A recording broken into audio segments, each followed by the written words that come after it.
রথযাত্রার দিন কাছে, তাই রানী রাজাকে বললে, চলো রথ দেখতে যাই। রাজা বললে, আচ্ছা।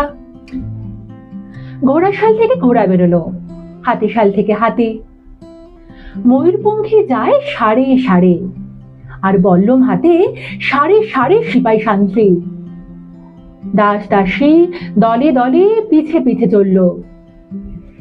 কেবল বাকি রইল একজন, রাজবাড়ির ঝাঁটার কাঠে কুড়িয়ে আনা তার কাজ। সর্দার এসে দয়া করে তাকে বললে, ওরে তুই যাবি তো আয়।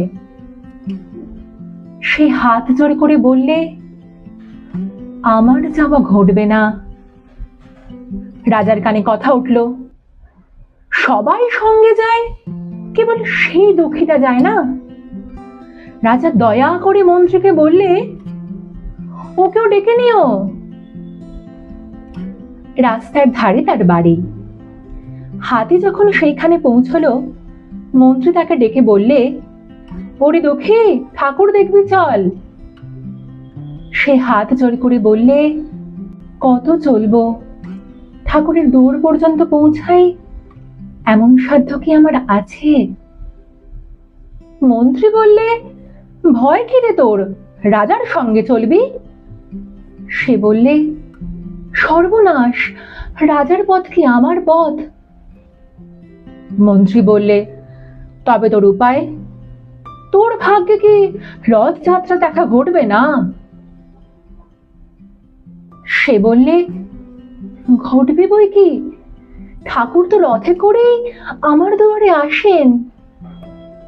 মন্ত্রী হেসে উঠল, বলে, তোর দুয়ারে রথের চিহ্ন কই? দুঃখী বললে, তার রথের চিহ্ন পড়ে না। মন্ত্রী বললে, কেন বলতো?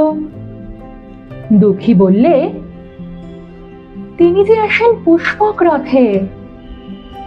মন্ত্রী বললে, কই রে সেই রথ?